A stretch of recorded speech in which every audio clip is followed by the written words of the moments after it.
नमस्कार विद्यार्थी मित्रांनो. आज आपण टी-ई-टीसाठी अत्यंत महत्त्वपूर्ण असणाऱ्या बालमानसशास्त्रातील प्रकरण पहिले म्हणजे अध्यापन कौशल्य यावरील अत्यंत महत्त्वपूर्ण असे MCQ पाहणार आहोत मित्रांनो. हे MCQ म्हणजे हे प्रश्न उत्तर टी-ई-टी किंवा CTET परीक्षेसाठी अत्यंत उपयुक्त आहे मित्रांनो. बघा, टी-ई-टीसाठी बालमानसशास्त्रावर मी पहिलेच अध्यापन कौशल्य हा व्हिडिओ टाकलेला आहे मित्रांनो. हा व्हिडिओ पाहण्याच्या आधी तुम्ही तो व्हिडिओ पाहू शकता, म्हणजे तुम्हाला कळेल की अध्यापन कौशल्य काय आहे, त्याचे उद्दिष्ट काय आहे, त्याचे वैशिष्ट्य काय आहे, कशाप्रकारे चांगल्या प्रकारे आपण अध्यापन करू शकतो, ही मी त्या व्हिडिओमध्ये अगदी सोप्या पद्धतीत समजून सांगितलेलं आहे मित्रांनो.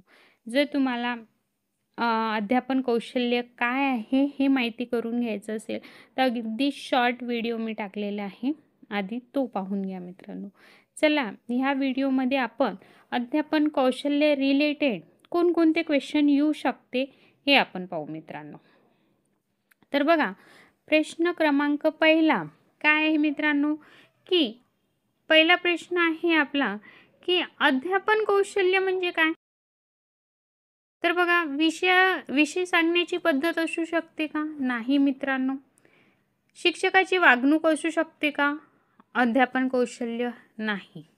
प्रभावी अध्यापनासाठी लागणारी सवय त्याच्यामध्ये असली पाहिजे आणि त्याचे कृत्य, शिक्षकाचे कृत्य, यालाच आपण काय म्हणतो मित्रांनो, अध्यापनाचे कौशल्य. पाठांतर असू शकतो का? नाही.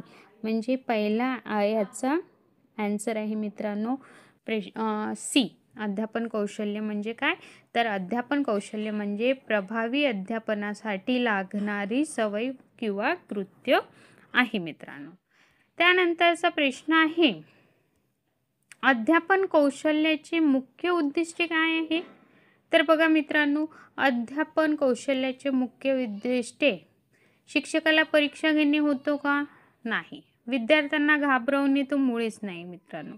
शिकणे सुलभ करणे, शिकणे सोयीचे करणे, सोपी करणे, विद्यार्थ्यासाठी शिक्षण हे सोपी करणे, यालाच आपण काय म्हणतो, अध्यापन कौशल्याचे मुख्य वैशिष्ट्ये म्हणतो मित्रांनो. म्हणजे याचं उत्तर आहे सी, शिकणे सुलभ करणे असा होतो मित्रांनो.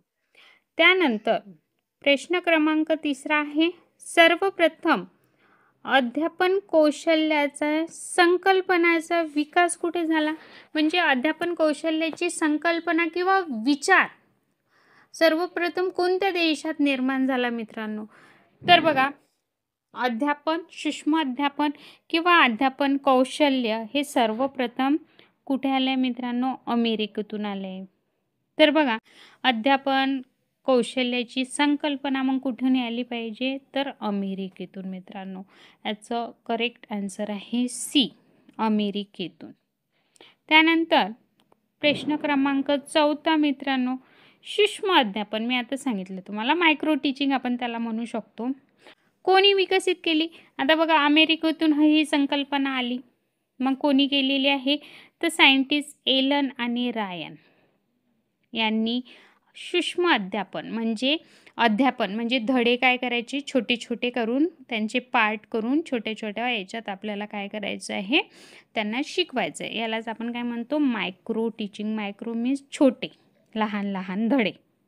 कोणी सांगितलं आपल्याला? एलन आणि रायननी सांगितलं आहे मित्रांनो. प्रश्न क्रमांक 5वा, सूक्ष्म अध्यापनाची कालावधी किती असते? आता मी तुम्हाला काय म्हटलं, सूक्ष्म अध्यापन मीन्स मायक्रो टीचिंग, लहान धडे आपण त्याला म्हणू. मग किती वेळ लागणार? तर अगदी 5 ते 10 मिनिट त्याच्यासाठी लागू शकतो मित्रांनो. तर सूक्ष्म अध्यापनाचे कालावधी किती असायला पाहिजे? तर अगदी 5 ते 10 मिनिट एवढा असायला पाहिजे मित्रांनो. त्यानंतर प्रश्न क्रमांक 6वा, कौशल्य विकसित करण्याची सर्वात योग्य पद्धत. आता विद्यार्थीमध्ये आपल्याला काय करायचं आहे? कौशल्य निर्माण करायचं आहे मित्रांनो. ठीक आहे. तर व्याख्यान पद्धतीनं होऊ शकतो का?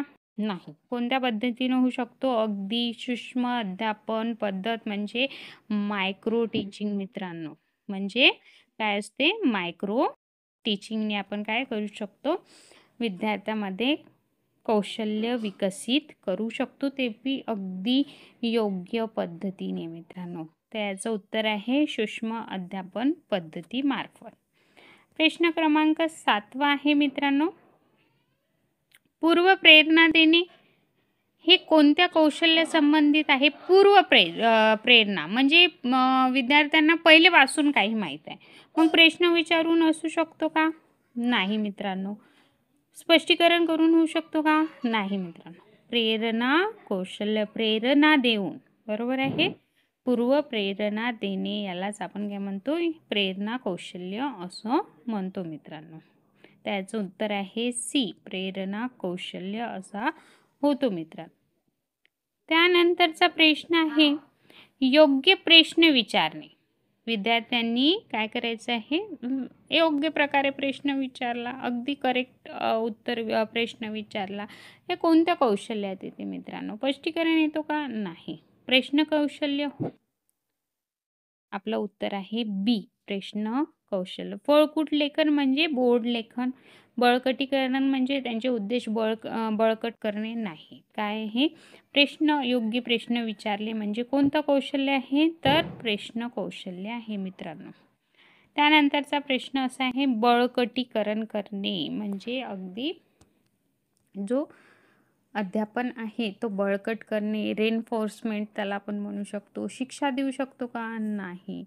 उत्तर दुर्लक्षित करणे, बळकट होईल का त्यांचं अध्यापन? नाही. योग्य प्रतिसाद किंवा कौतुक करून किंवा प्रोत्साहन देऊन आपण काय करू शकतो? बळकट करू शकतो मित्रांनो, बरोबर आहे, किंवा बळकटीकरण करू शकतो. म्हणजे योग्य उत्तर आपलं होईल सी, योग्य प्रतिसाद देणे किंवा त्यांचं कौतुक करणे किंवा त्यांना प्रोत्साहित करणे, की अरे बाबा की योग्य प्रकारे प्रश्न विचारला किंवा योग्य आन्सर दिले, असा असू शकतो. त्यानंतरचा प्रश्न आहे अध्यापनात फीडबॅक म्हणजे काय? बरोबर आहे. आपण कोणत्या प्रकारे विद्यार्थ्यांना शिकवत आहे, कशा प्रकारे शिक्षक शिकवत आहे, चांगलं शिकवत आहे की वाईट शिकवत आहे, बरोबर आहे. तर त्याचा फीडबॅक घेतला जातो विद्यार्थ्यांकडून, बरोबर आहे. मग प्रतिक्रिया आपण फीडबॅकला म्हणू शकतो. फीडबॅक म्हणजे विद्यार्थ्यांची शिक्षकाबद्दलची प्रतिक्रिया. निंदा असू शकतो का? नाही. प्रतिसाद किंवा प्रतिक्रिया तर हो. विद्यार्थ्यांची प्रतिसाद किंवा प्रतिक्रिया म्हणजेच फीडबॅक असं होऊ शकतो मित्रांनो. तर आपला आन्सर आहे बी. त्यानंतरचा प्रश्न आहे सुयोग गती, योग्य देहबोली, आवाज उतार चढ यांचा संबंध कोणाशी असतो? स्पष्टीकरणाशी असतो का? नाही. सादरीकरण करणे असं म्हणतो.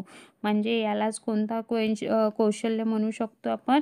सादरीकरण कौशल्य म्हणू शकतो. आपली गती योग्य असणे, देहबोली योग्य असणे आणि आवाजाचा उतार चढाव अध्यापन करताना योग्य असणे याला सादरीकरण कौशल्यामध्ये हा मोडतो विद्यार्थी मित्रांनो. म्हणजे आपलं उत्तर आहे सादरीकरण कौशल्य.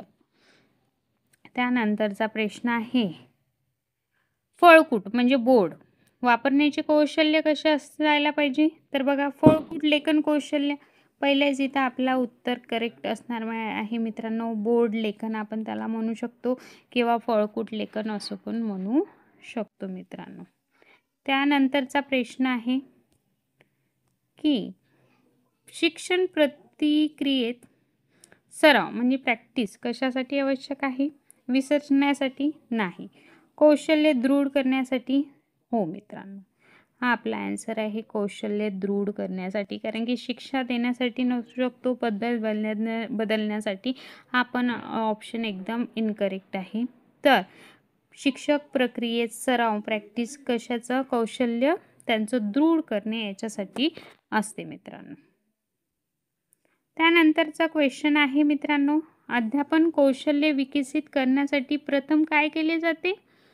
तर प्रथम काय केले जाते मित्रांनो? चिंतन केले जाते का? नाही. सराव केले जाते का? नाही.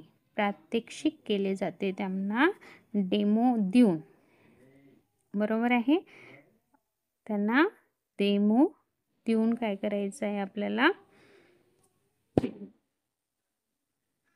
काय करायचं, सर्वप्रथम अध्यापन कौशल्य विकसित करू शकतो. डेमॉन्स्ट्रेशन, काहीतरी माहिती देऊन आपण शिकवणे, अध्यापन करणे चालू करू शकतो.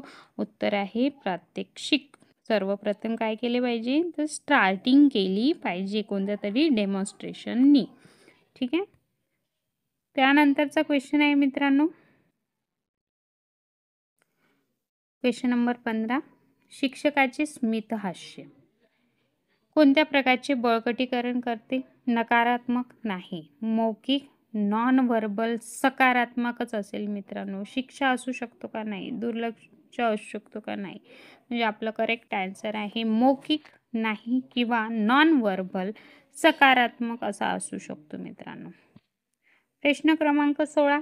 शिक्षणातील कौशल्य एकमेकापासून वेगळे नसतात, एकमेकावर अवलंबून असते. बरोबर आहे. त्याचं आन्सर आहे एकात्मिकता. बरोबर आहे. एकमेकावर अवलंबून असते. प्रत्येक कौशल्य एकमेकावर काय आहे मित्रांनो, अवलंबून आहे. शेवटचा नाही, त्यानंतरचा प्रश्न आहे, विद्यार्थ्यांची पूर्वतयारी ज्ञात करून घेणे कोणत्या कौशल्यात येते?